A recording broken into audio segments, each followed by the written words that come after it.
6 দফা দাবি আপনাদের সামনে উত্থাপন করছি। গণহত্যার বিচারের জন্য একটি স্বতন্ত্র কমিশন গঠন করতে হবে।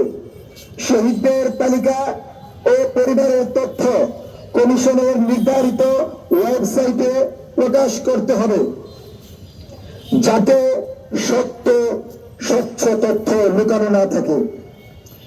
দ্বিতীয় দফা, মানবতা বিরোধী অপরাধের নামে সংগঠিত বিচারিক হত্যাকাণ্ডের পুনঃবিচার করতে হবে।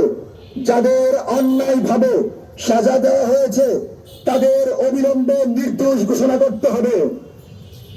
3, পিলখানা হত্যাযজ্ঞের সঠিক তদন্ত নিশ্চিত করে মূল হোতাদের দ্রুত সময়ের মধ্যে বিচারের আওতায় আনতে হবে।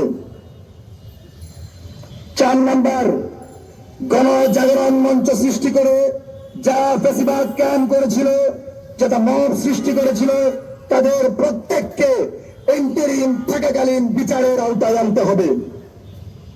5, শাপলা গণহত্যাকে যারা ফলাও করে মিথ্যা বানোয়াট প্রচার করেছিল, যে সকল মিডিয়া শাপলা গণহত্যা নিয়ে মিথ্যা সংবাদ প্রচার করেছে, জনমতকে ভুল পথে পরিচালিত করেছে, তাদেরকে চিহ্নিত করে মিডিয়া সংস্কার এবং যারা অপরাধী অপতথ্য ছড়িয়ে জনমতকে বিভ্রান্ত করেছে তাদেরকে আইনের আওতায় আনতে হবে। 6 নম্বর দাবি, জুলাই আন্দোলনে আওয়ামী লীগ, ছাত্রলীগ, যুবলীগ, স্বেচ্ছাসেবক লীগ সহ আওয়ামী লীগের সকল অঙ্গ সংগঠন, সাংস্কৃতিক সংগঠন এবং সামাজিক সংগঠনের যে মানবতা বিরোধী অপরাধ আছে সেটাকে চিহ্নিত করে আন্তর্জাতিক মানের অপরাধ ট্রাইব্যুনালের মাধ্যমে নির্বাচনের পূর্বেই বিচার কার্য সমাপ্ত করতে হবে। আমরা বলছি আমাদের এই অগ্রযাত্রা ন্যায় বিচার এবং সংগ্রামের। ন্যায় বিচার এবং সংগ্রাম আমাদের একমাত্র চাওয়া।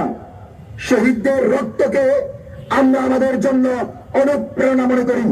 আবু সাঈদের রক্ত আমাদের জন্য অনুপ্রেরণা। সেজন্যই আমরা এই আবু সাঈদের বাংলায় বৈষম্য এবং অন্যায়, অবিচার, জুলুম, গুম, খুন, চাঁদাবাজি, টেন্ডারবাজি ইত্যাদি সহ্য করব না। আপনাদের সামনে স্পষ্ট বলতে চাই, অনেক দ্বিধাদ্বন্দ্ব, অনেক আপনাদের নিজস্ব মতামত থাকতে পারে। জনগণের মতামতটাকে আমরা শুনে জনগণের কণ্ঠে কথা বলার চেষ্টা করি। জনগণের দাবি, গণজাগরণ মঞ্চ সৃষ্টিকারী জঙ্গি এবং গণজাগরণ মঞ্চের মাধ্যমে ইসলাম ফোবিয়া ছড়িয়ে যারা দেশের সর্বশ্রেষ্ঠ আলেমদেরকে হত্যা করেছে, তাদেরকে ইন্টারিম থাকাকালীন বিচারের আওতায় যদি না আনা হয়, আমরা পরবর্তী কর্মসূচি লাগাতার দিব। গণজাগরণ মঞ্চের প্রত্যেকটি ফ্যাসিবাদী শক্তিকে ইন্টারিম যেন আনতে এবং বিচারের মুখোমুখি করতে বাধ্য হয়। সেজন্য আমরা আজকের প্রোগ্রামের নাম দিয়েছি খুনি শাহবাগী মত, ভারতীয় দূষর শাহবাগীদের বিচার, এবং এই বিচারের মাধ্যমে বাংলাদেশে ইনসাফ কায়েম হবে। আমার পাশে দাঁড়িয়ে আছে বোন, তার ভাই বুয়েটের রেহান, বুয়েটের একজন মেধাবী শিক্ষার্থী। আপনারা বলেন হেফাজতে শুধু গরিব, দুঃখী, কামার কুমার জেলেছে সবাই ছিল, কিন্তু বাংলাদেশের সর্বোচ্চ বিদ্যাপীঠের সর্বোচ্চ মেধাবী শিক্ষার্থী এই শাপলায় শহীদ হয়েছে। এই শাপলার রক্তকে আমরা বিধে যেতে দেব না। অতি সত্বর আমরা শাপলার জন্য একটি নির্ধারিত কমিশনের আহ্বান জানাচ্ছি।